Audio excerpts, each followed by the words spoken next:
everyone and welcome back to my channel. Welcome to Nina's Chelsea Corner and welcome to another live stream.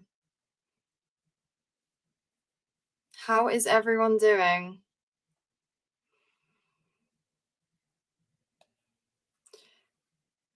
I'm just going to share this to my socials. How is everyone doing?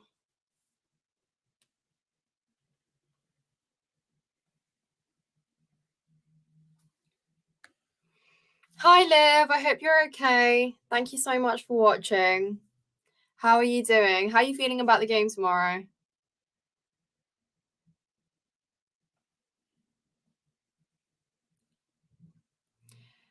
Guys, on your way in, make sure you smash the like button and, of course, let me know your thoughts in the comments. Let's discuss Chelsea, Newcastle. I wanted to just come on and preview the game, see what we can do in the quarterfinal in the Carabao Cup and hopefully get a result at Stamford Bridge. Let me know what you guys think.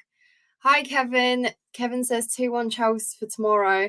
That's optimistic. To be fair, I was going to say, if I'm predicting a Chelsea win, I think 1-0, but I don't think we keep a clean sheet, and I'm really scared to play Newcastle, to be honest with you. I just think they have more to play, not more to play for, but I just think mentally they'll turn up for this one. They're out of Champions League. They were just about, they were this close, and they missed out, obviously, last year to Man United. They have enough quality now to win a domestic cup, so they're going to look to reward their great football with a domestic cup, some silverware, and I just think they can do it. They can beat us and go through, but I hope I'm wrong. The next thing I can think of is a penalty shootout, and realistically, guys, who are you backing to take penalties for Chelsea in a shootout against Newcastle?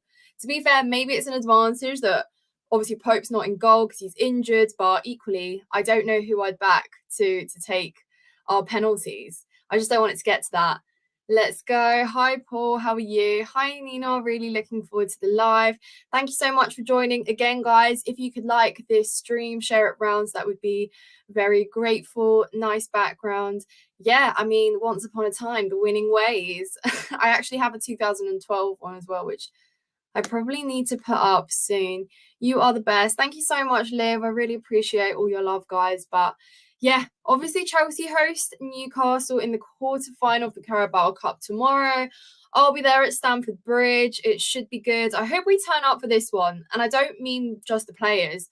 I was really disappointed, guys, on Saturday. I know the first half was so dead against Sheffield, but I must say the fans just weren't backing the players. Like, the atmosphere at Stamford Bridge is slowly dying down more and more, and I hate it. And like, there's only so much I can do. Like, I can't exactly start all the chants and stuff, and like, I do try, but it's been very quiet. So hopefully, if we can get behind the players, create a bit of an atmosphere, and yeah, I mean, hopefully we can get something out of the game. If we could win the cup, that would be a huge confidence builder. Funny enough, it would be Poch's first title in the UK. Yeah, exactly. Second club in England. Obviously hasn't won silverware here. It would be good, but I think it's more for the players. Like, the players winning a cup and just getting a feeling and a taste of winning together would be very beneficial just in the long run to build. I don't really care that it's a domestic cup, okay? Right now, we're not in Europe. We're not exactly spoiled for choice with what we can win. So if we can win something this season, it would be, yeah, it would be huge, I think. But yeah, you're right though, Paul. Like, it would be a huge confidence builder, but can we do it is the real question. Nina, I'm like so happy that we won against Tottenham and Sheffield United. Yeah, I mean, obviously Tottenham was a crazy game in its own, but yeah, Sheffield United was good because we needed the 3 points. I thought the first half was rubbish, probably the worst I've seen us play this season, but yeah, obviously we turned it around. Some tactical changes at halftime, some changes in our formation as well really made obviously Cole Palmer and Sterling work better together in the second half. Drew says, should walk all over them. Their away form is rubbish and have so many injuries.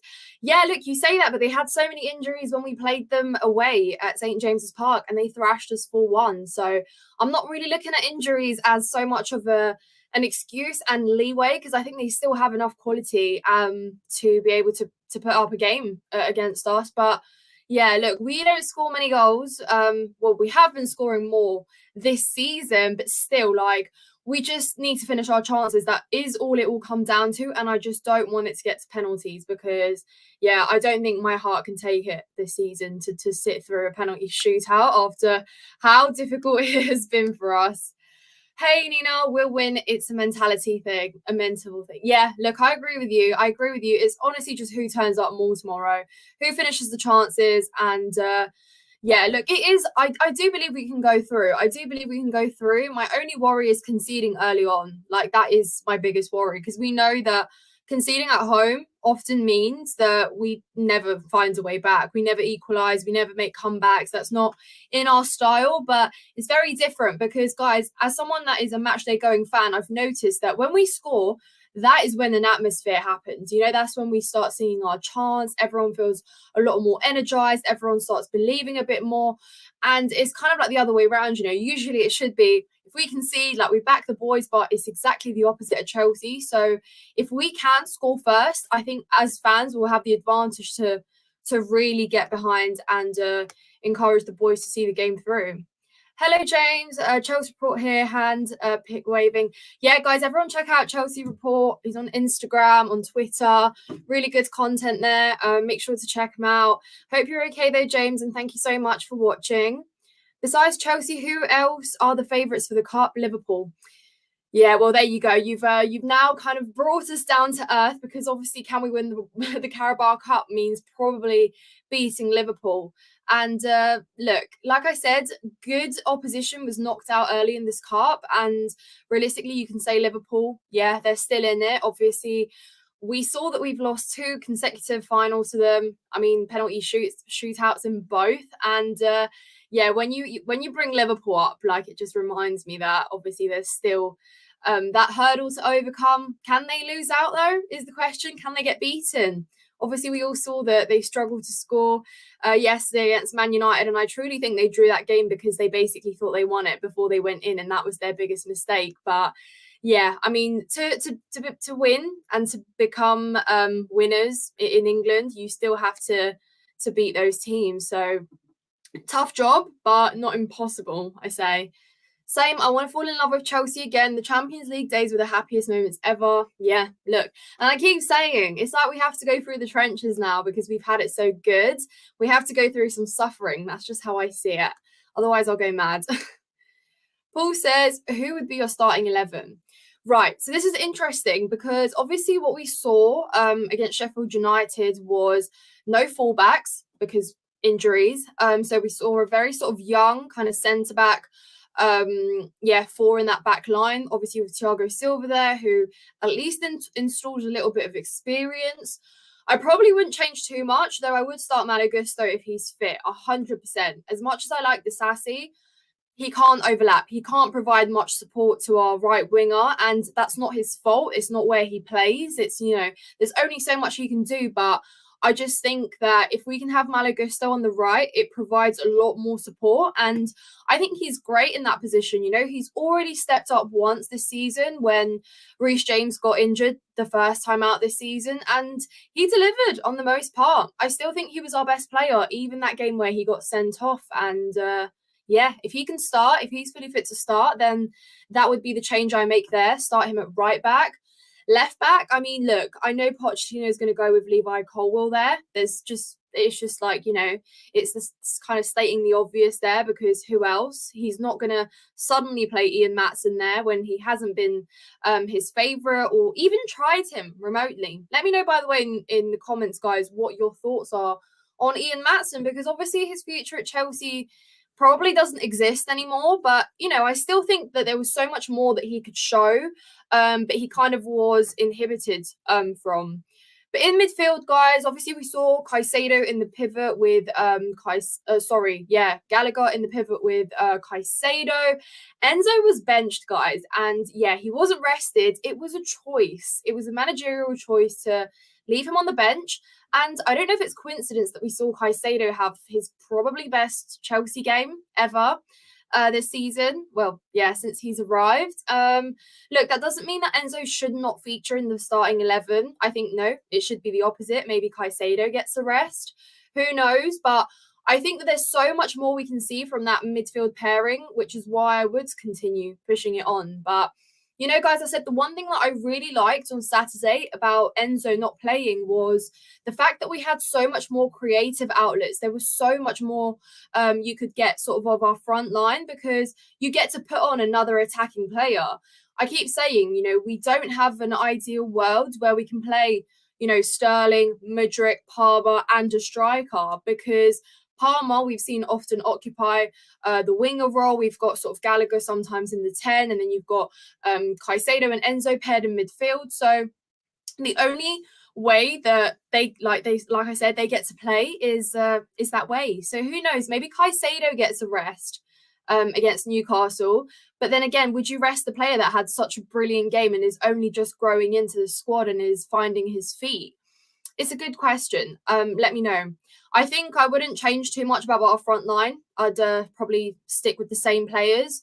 Jackson, look, guys, he's divided opinion, but the numbers have been there. You know, whether it's tap-ins, whether it's easy goals, he has still managed to get a few in, which, look, if you're going to do that, all right, not too many complaints. I mean, we said start Breuer, but we saw that Breuer missed a very easy chance. I was really surprised that he missed that, you know. Easily could have been 3-0 up in that game. But yeah, guys, so apart from those changes, I would stick to what we saw, to what works for us this season. Do you support any other team? No. I mean, I'm from Bulgaria, so I've got a Bulgarian team, but I don't follow Bulgarian football. So yeah, but it's called Levski for anyone that knows any teams there. Hi Nina, would you rather have Nkunku for the first 20 or the last? Oh, guys, look, I wish that Pochettino just brought him in for just 10 minutes, just for 5 minutes, just to get us excited. But obviously he didn't do that. And you know what? I respect it. I respect it because he's not getting too ahead of himself. He knows how important it is to keep Nkunku fit, to return him when he is absolutely ready. And is at his 100%, because the last thing we want is Nkunku being out for longer than need be. So fair enough, you know, we had a comfortable cushion of a 2-0 lead at home. You know, we saw the game out through clean sheet, 2 goals, so job was done. But whether he starts or plays the last, look, I don't think he starts. I think we might see him on. And that is if, you know, it's going our way. But I think the worst thing you could possibly do is let him come on if we're behind, if we're chasing a goal, if we're, you know, finding ourselves in a really tense atmosphere on the pitch, because you know, that's such a big sort of job to place on a player that's been out for so long. And let me remind you, has not even played in the Premier League yet. Obviously, cup game, yeah, different, but I still think there's going to be a lot of intensity for him to be starting that game or coming in if we are, losing. Hopefully not. Petrovic looks like a goalie who has a penalty save in him. Something special about that keeper. Guys, could you imagine if it gets to a penalty shootout tomorrow and the first thing that Petrovic has to do is be a keeper in a penalty shootout? I mean, yeah, talk about proving yourself instantly. That's going to be so much pressure. And honestly, like I keep saying, I don't want it to get to that. But look, from what we saw on Sheffield, you can only sort of judge what you see. It was good. Was he tested? I wouldn't say so, apart from that one free kick where, yeah, he did maybe pull off a good save. No, but you know what, guys? One thing I did notice, because I was sat behind the goal, is communication. That stood out to me. Let me know if you guys picked up on that, but I really like the fact that Petrovic was talking to the players, you know? This is his first game, first full debut. He was talking to the back line. He was chatting to the players, you know? He was sort of telling them where to go. I like that, you know, he's just come in and he's finding a way to communicate. It's what you want from your keeper. On the most part, he looked good. But yeah, I mean, I'm intrigued. I thought we'd see him in the FA Cup starting next year, but obviously Sanchez's injury has invited him in sooner than that. Looking to January, it's obvious we need more experienced players to get us some results while also mentoring these young players. Who would you bring? Yeah, look, definitely experience is a big thing. Not only Poch has said it, us fans have been calling for it. I'm sure the players feel it as well, especially those who have just arrived. Like, imagine coming into a team where everyone's pretty much new and everyone's turning around. Nobody really knows who to take example from. I mean, it's like with anything, you're going to struggle. But I think we definitely need to address the striker situation one way or another. Like I said, Jackson's doing the job, but he's not convincing. And he doesn't strike me as someone that can see you through in those difficult games when you need goals consistently. And like, look, he's been so costly in a lot of games. He has frustrated me, but as much as I was so open to giving him a chance, seeing where it takes us, I think we do need an experienced striker. Like, goals at Chelsea, we know have been hard to come by. And I don't think moving forward with this project, you want to gamble with a striker too much. So maybe someone experienced and serious, yeah. Maybe a left back as well has recently been circulating around my head because, like I said, Chilwell's injured. He's very injury prone. How reliable he is at Chelsea moving forward is a big question mark. Obviously, Cucurella's been well, yeah, he underwent surgery, didn't he? And he's obviously recovering. But like I said, Ian Matson's probably going to go. So really, what left back have you got? I don't really want Levi Colwill playing there. So a few things to consider, definitely. You're doing amazing on YouTube. Keep up what you're doing. You're very enthusiastic. Make a video of you meeting Reece, James, and Enzo. The video will blow up, a record video that would be on your channel. First of all, thank you so much. I really appreciate your comment. And second of all, I wish I could meet Reece, James, and Enzo just out and about somewhere. That would be great. But yeah, no, appreciate your support. And yeah, that would certainly make a really good video, hopefully one day. Poch out or in? If out, who would you like, Jose, Hansi Flick? No, guys, Poch in. Look, I don't want to entertain any Poch out antics or anything like that. For me, it's just the wrong thing to do. It fixes nothing. If anything, it makes things so much worse. And look, I know people are saying, oh, but are you just reacting off the fact that we won 2 back-to-back games? No, I was saying it when we lost, what was it, 2-3 games in a row? And I still stand back by him. I just think we need to turn our back to the days where we sack and chop and change managers every 5 minutes. Because do I know that Pochettino is going to succeed at Chelsea? No. But it's only fair that, we give him a chance because, like I said, the only way you find out and try is by, really like giving him a chance. What he has shown as well, like working on a personal level with the players as well, like easing them all in is good. The next manager that comes in has to reestablish those relationships again. And let me remind you, by the way, that all these players we brought in, they're not necessarily Poch players. How do you know they're going to be players for the next manager? Because then you're going to be stuck with lots of players. The manager's going to say, oh, give me 2-3 transfer windows, and then I want this player and that player, and then it's all going to be a big mess. Then it just ruins the structure, it ruins the flow. So right now there's just no point. We've suffered too much change. And yeah. Hi Nina, it's Richie. How are you? Hi Richie, I'm good, thank you. How are you doing? How are you feeling about the game tomorrow? If I'm Poch, I'm playing Jackson left wing, Broya striker, Sterling right wing, and Palmer central attacking midfield. Well, that's interesting, and I get why you say that about Jackson. Sometimes I do think he's a winger as well. And guys, please tell me you saw this. When Broya had a great counter run, he, won the ball just before the halfway line, made that great sprint forward. Jackson was running with him, and I thought, fair enough, get yourself into that penalty area. But instead, Jackson just ran towards the wing, literally on the outside. And I was like, what are you doing? Like, this is the problem. You're basically inviting their whole back line to get back so you can just play on the outskirts of the box and waste a good chance. It's things like that, decisions like that, where I think, yeah, Jackson, you do strike me as a little bit of a winger. And he does like to come from deep. He does like to, hold the ball up and sort of involve other players around him. So maybe you're right, but that's again not really a gamble or an experiment I'd make, and I don't think Poch would too, because look, I think Broya, he's still got some development. I think there is a player in him. He is physical, he can sort of win himself a duel. Like, I like what he does. He can sort of work on his own, like up front, but whether he's the finished product and he's ready to really step up in that role is a big question mark. I don't know. Who is your first favourite player and second in Chelsea? Do you mean current or all time? Current, I'd probably say Thiago Silva. Everyone knows that I love the man. I'll defend him till the ends of this earth. And I still think he is a baller. I still think he's great. I still think that he tries. His leadership is great. If we're banging on about experience, why would we want to remove the last bit of experience we have in our team right now? You know, it's uncalled for. I know that he's on a decline. I know that he's not going to get better at football, but still, I think he offers so much more to our club on a a professional level, on a personal level with players and relationships he's built, and he's just class from top to bottom. I'd say my second favorite player is probably, this one's going to surprise you guys, but I really am starting to love Mudryk. And to be fair, I've advocated for Mudryk to start since the start of this, well, yeah, the year really, when we brought him in. I think there is a player in Mudryk, and I think he's been overly criticised. I think the only reason he's been under so much scrutiny as well is because of the price tag. And look, that's not really on him. It's not his fault, you know. Yes, he costs that much, and automatically you're going to invite a lot more scrutiny.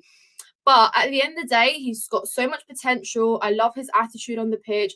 I like the fact that he trusts himself to take on a player and take a shot. He nearly took someone out in the shed end when he skied that shot. But, you know, fair enough. You got to try at the end of the day.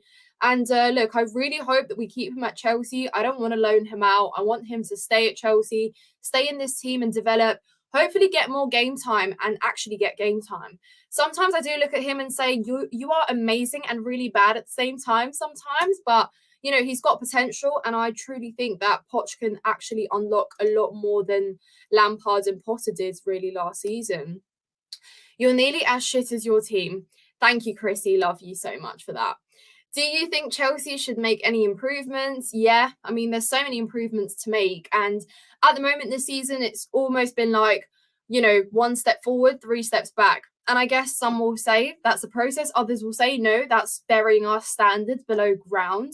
And I get both sides. I just think that, yeah, I mean, I rinse and repeat the word time. You know, it doesn't even almost mean as much anymore, but that's it. Like, we are faced with these circumstances this season, and I think we just need to back the boys. I don't really get what comes from, you know, not supporting the team right now and getting so negative. Maybe that's just me, but I just choose to, because otherwise we're doomed. You know, it's barely even December. If I'm getting this negative about the team right now, I'm going to be in trouble, you know, when it comes March, April. So right now, at least there still is something to play for. You know, the league seems difficult. The European spots seem far reach. But if we can win a Carabao Cup, guys, let me remind you, we do get back into Europe, don't we? What was Broyer's miss like? What was Broyer's miss like? Can't read. What was Broyer's miss like from up close? Yeah, I don't know. It was crap. I mean, it was literally open goal, and he skied it. You know, he was literally close to range, not even 2 yards out. And I was like, I'd expect Jackson maybe to miss that, but not Broyer. But yeah, I mean, it was just one of those like moments. Maybe I'm on the highlights actually somewhere.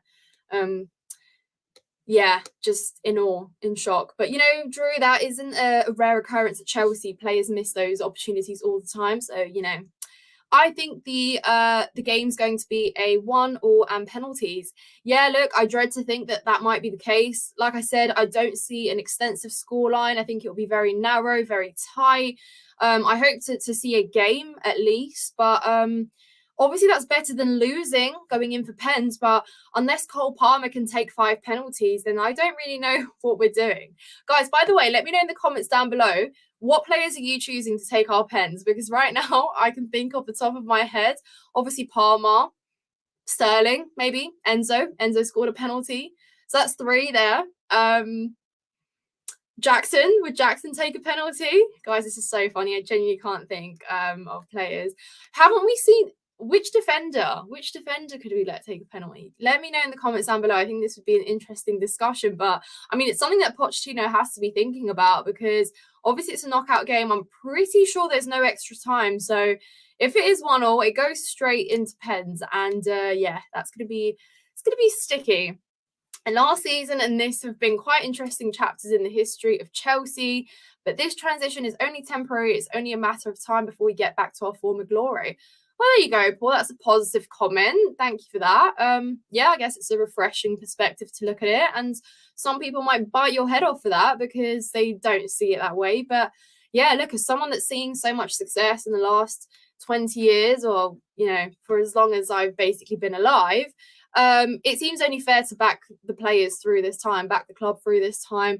Yeah, it's not perfect. I don't really recognise us, but I would say that there's already a big improvement from last season. So for me, that is still some sort of positive, like last season was below ground. It was below anything acceptable of Chelsea standards. It was awful, but this season, at least there are certain players that have improved. At least there are some sort of patterns of play, and at least we are turning up to games a little bit more.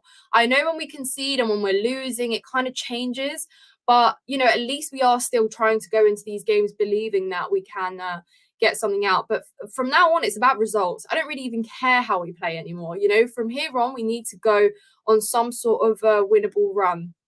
Otherwise, we're going to be stuck. What do you think about Clear Lake Capital and Todd? Yeah, I mean, look, there is enough reason to...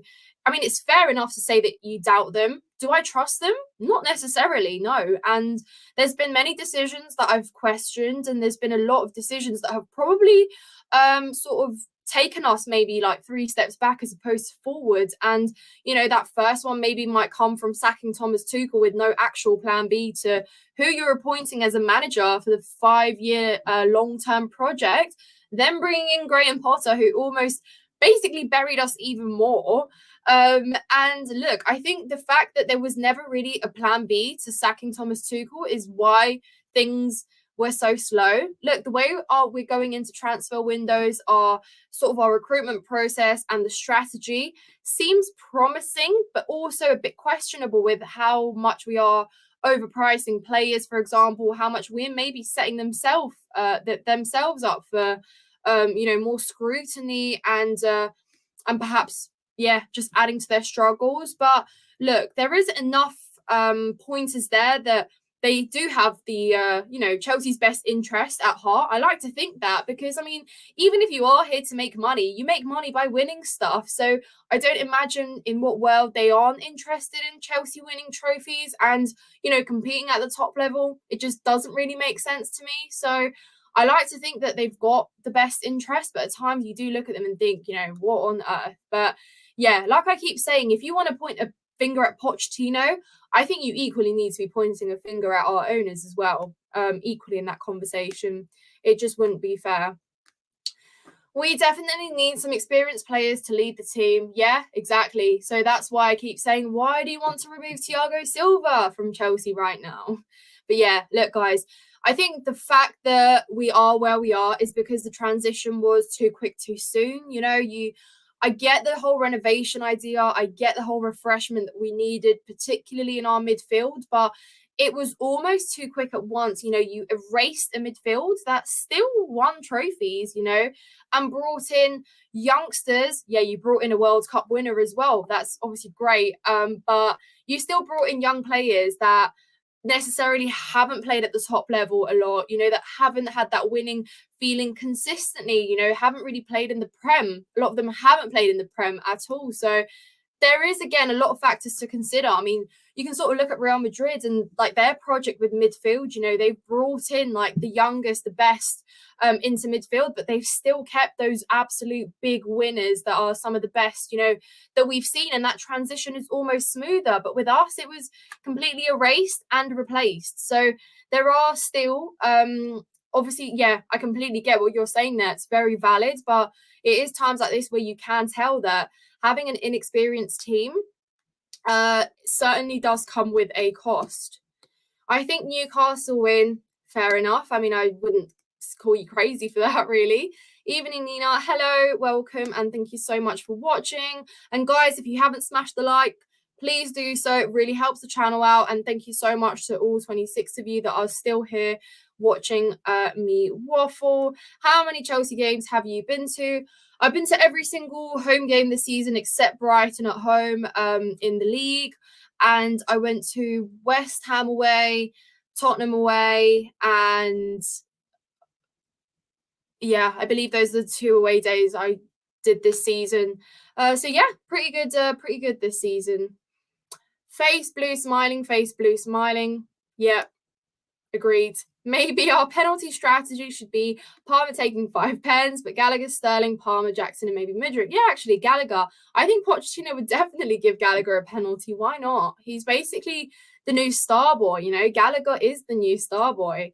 He is Pochettino's favourite. There's no doubt about that. And Mudryk is interesting, actually, because I would probably also give Mudryk a penalty. Some people might moan at that and frown at that because they think, okay, but that's a big gamble. You know, there's no place to gamble right now. But it's not exactly like we're spoiled for choice and we have these great penalty takers. Why not give him this big responsibility and see how he does? You know, I understand that it could have a bad outcome, but you won't know until you try. Let me know if you guys hate that idea. This is my top 5 favorite Chelsea in my life. Do you mean this current team? Just to say that Harvey Vale is quality, by the way. He's doing really well with us on loan. Yeah, and I'm glad that you are appreciating his talent and his quality because, yeah, you know, he deserves to have regular game time and he deserves to be appreciated and developed. You know, some of our loanees aren't getting game time really, but I'm really, really happy that he is. And yeah, it's really nice to see that you value him. So you're welcome and thank you as well. Yes, Nina, sorry, I'm late. Just joined 3-0 Chelsea. I'm going for. Hi, Niall. Thank you so much for joining. Glad you got an extensive result there and you've got a clean sheet. So it's quite optimistic for a change. Guys, make sure if you enjoy it to like, subscribe and share. Mina is the best. Yes, Mina is the best. Thank you so much, Niall, for that. Guys, what he said, like, subscribe. This is my top 6 favourite Chelsea players. Drogba, Sam Kerr, Lampard, Kirby, Cech, and Mr. Chelsea Terry. Yeah, I mean, absolute ballers there. We are lucky to have players like that at the club, have had players like that at the club. And I mean, someone asked me earlier who my favourite Chelsea player is, and I said who it is in this current team, but I have to say my all-time favourite Chelsea player, and I'm lucky to have watched him in the flesh.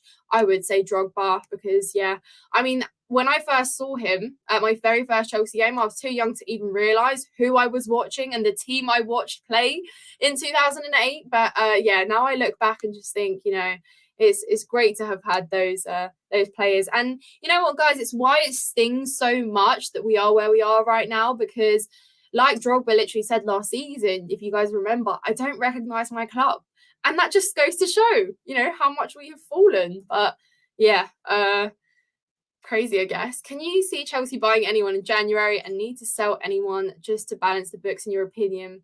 Yeah, look, we need to balance the books, and we have slowly been doing that. You know, we've sold some academy players, we've made a profit there because we just need to do that. Whether selling Gallagher, though, is going to be a smart decision to balance the books, I'm not too sure, but obviously we know that Trevor Chalobah most likely will be sold. Again, another sort of young Chelsea player, so youth will make a profit on him too.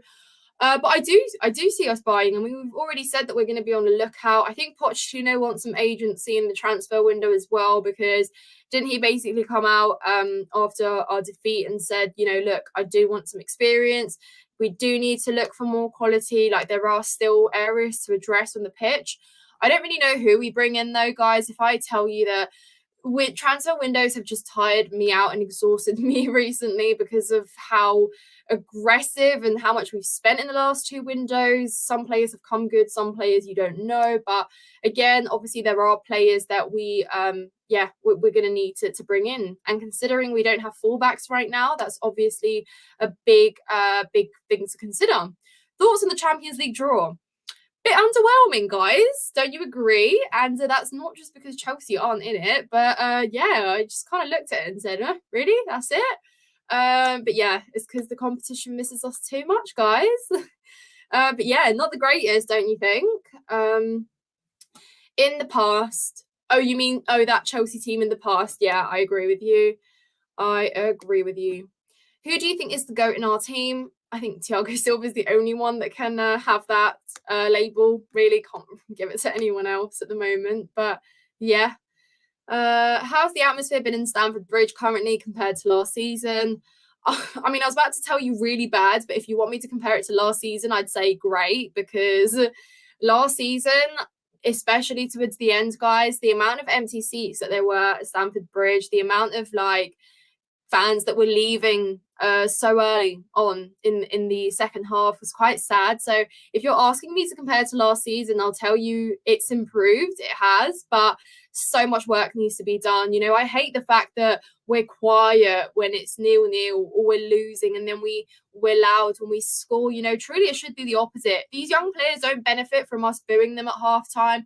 I personally have never entertained it. I've never booed players at halftime. I just don't see what good it does. You know, if you're trying to motivate someone, booing them isn't necessarily going to motivate them. And I know it's been disappointing.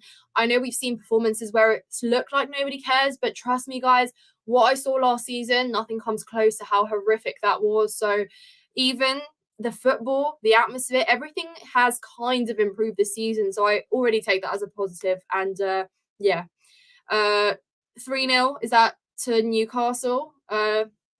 Is Poch under pressure? Look, I don't think so, at least not from the owners anyway. I think they're still going to let him obviously have the year, 100% till the end of the year, you know, let him have the transfer window, let him have time to work with the players, you know. Let's not forget they were going to give Graham Potter the time, but they just realised that he wasn't the man, which is why that was cut short. But, you know, you can't sack him. I don't think placing him under pressure and telling him, you know, if you don't start winning, well, actually, now I say that out loud. Obviously, it really depends, guys. It depends on what our objectives are this season as well. It depends on where we picture ourselves. It depends on what we want. What's the threshold here? Like, what is at stake, really? I think that's the big question. But I think the owners aren't putting Poch under pressure. I think the fans are, though. I think the fans certainly are. And look, I'm not going to say it's acceptable to be 12th all season and not even remotely look competitive or look like we can climb any further up, but I don't think placing him under pressure right now is necessarily a good thing. I think he knows that we aren't where we need to be, which already is great. I don't think Graham Potter necessarily minded last season. So the fact that Potter recognises that this isn't good enough is good. But I don't think we should be adding to that pressure, really. Gallagher is Chelsea through and through, very passionate, and I can see why Poch is very interested in him. Selling him wouldn't be wise. I agree with you. You know, if they're looking financially, then they probably would say, yeah, really good. But if we're looking at our football and our squad, which we should be doing because money, as we've seen, isn't everything, it doesn't fix problems, then we should keep Gallagher. And look, I'm not even going to lie to you guys. If you'd asked me in summer, I probably would have told you, I don't mind, sell him if you like. I mean, I only really saw him as a squad player at best, but Gallagher's really improved under Poch, and I would give credit to Poch for that. I mean, he unlocked where Gallagher plays best. I think he's improved technically on the ball as well. He offers much more than just some press and some running around on the pitch, you know, going for his daily jog like he did last season. I think he's much better. You know, we only saw sort of one game where he was back at his old self, but, you know, that was truly everyone in that game, and I can't quite remember which defeat it was, one of the couple recent ones. But yeah, look, I think he has improved and he certainly wants to fight for his place. So I don't want to send away a player that's proved that he loves Chelsea, wants to be here, wants to lift trophies, wants success at a team. I wouldn't boot him. You know, it doesn't really make sense to me. And like I said, we weren't spoiled for choice of players wanting to be at Chelsea last season. So why would I let go of one that has literally said, don't sell me, I want to fight for my place here? And he's repped the captain armband once as well. Are you really going to sell that player that you gave the captain armband to in January? And look, I know it's not necessarily up to Poch, but if Poch has the slightest bit of agency, I think we'll find out in January, because I know he doesn't want to sell Gallagher. If the club decides to sell Gallagher, then yeah, it looks like they are worlds apart. And that's when we're going to ask some bigger questions to the guys upstairs. Does anyone know what happened to Sterling? He hasn't performed to the level I would have expected. That what will it take to get the performance he had against City, but consistently? Look, I don't think he was awful against Sheffield. I mean, after all, he was the creator for that goal as well. Obviously assisted Palmer, didn't he? And look, I get you. I 100% have high expectations for Sterling, and I did last season as well. Because look, how many league titles have you won? You've won more than these players put together and have literally tasted. So you should be performing week in, week out. You know, I can make excuses for the younger players and, you know, sort of excuse their inconsistencies across the pitch and sort of game in, game out. But Sterling, I'm not going to find excuses for you, bro. You know, you've been in the Premier League how long? You've played in the brilliant City side. You know, you've played under literally the best manager. So you should be offering much more on a more consistent basis. And he didn't come cheap either. You know, a lot of people said, oh, he's washed. That's why Pep sold him. Chelsea can have the leftovers. But I think really it is more about that, because we said, didn't we? We want a Prem proven forwards, you know, someone that can add a lot more. And we've seen that the games, like you said, obviously against City, the games where he has shone bright, we praise him and we're like, yeah, you bring value to the team, but it truly has to be on a much more consistent basis. And I hope this season that obviously the players around him, I think, do really create to his game. Sometimes, though, I am itching for him to just release the ball. He does too much at times, overplays it. You know, you're trying to dribble through 5 defenders. It's not going to happen, Sterling. Just, you know, look up and make a pass. But yeah, I'm so sort of like, he divides opinion for me always. And I go through games where I'm like, great, I'm not going to hell you though, because I know next game you're going to go into hiding. But like, I just have higher expectations for Sterling. So I completely get where you're coming from, Paul. Liv says, how did you start loving Chelsea? My parents, yeah, just basically brought me into a diehard Chelsea household. And yeah, wouldn't have it any other way. Love Chelsea. Are you going to the game, Nina? Yes, I am. I'll be there tomorrow. Hi, Dylan. How are you? I'm very good, thank you. And thank you so much for joining. What is your favourite Chelsea song? Oh, that's a good question. Oh, this is really funny, by the way, guys. This just reminded me at Sheffield on Sunday, and I'm sure, Dylan, you probably heard that too, when the song that they always play at the end came on earlier, like sort of just a couple of minutes before the full-time whistle, and I was like, they just can't wait, because, you know, we don't win at home usually, so we just couldn't wait to play the song. But obviously blue is the colour, is a really good one. We're not the most creative with chants, but yeah, I think that one, for obvious reasons, is a good favourite. Hi, Nina, up the Charles from Alabama. Oh my god, hello, Sheldon, that's far away. Thank you so much for joining. I'm going to wrap it up soon in a moment, guys, but if you have any final thoughts, flood them in the comments. Let me know your thoughts. Obviously, gonna go in with optimism, because what else is there? It's a knockout game. We're either gonna win it or we're not, you know. So I'm hoping that it goes our way, but there's so much to play for, and I hope these players are hungry for it. Like I said, it's so much more about mentality than anything else tomorrow. If we turn up for the game, then good. I see us winning, but if not, yeah, we'll be in trouble. Oh yeah, they started playing blue as the colour like 10 seconds before they yeah, exactly. And I thought they just can't wait, you know, they don't want Sheffield scoring or putting any last minute goals in the back of our net. But yeah, it was quite funny, but really made the day. Let's round this out with a score prediction then. I'm going to go, I've just been banging on about optimism, but also being scared of Newcastle. But I'm going to throw a very optimistic, positive 1-0 for Chelsea, because I don't want it to get to penalties. Yes, I think Newcastle could score, but that means accepting penalties, and I don't want to do that, okay? I'm in denial. I want to go home and rest, knowing that Chelsea won. Hopefully we don't lose, but yeah. Let me know your thoughts in the comments down below, guys. And yeah, thank you so much to everyone that stayed until the very end. I appreciate every single one of you. And if you could like this video, if you haven't done so already, it would really mean the world. Thank you so much, everyone. I will see you after Newcastle. I hope you enjoy the game. And yeah, have a good night or day wherever you are. Thank you so much, guys.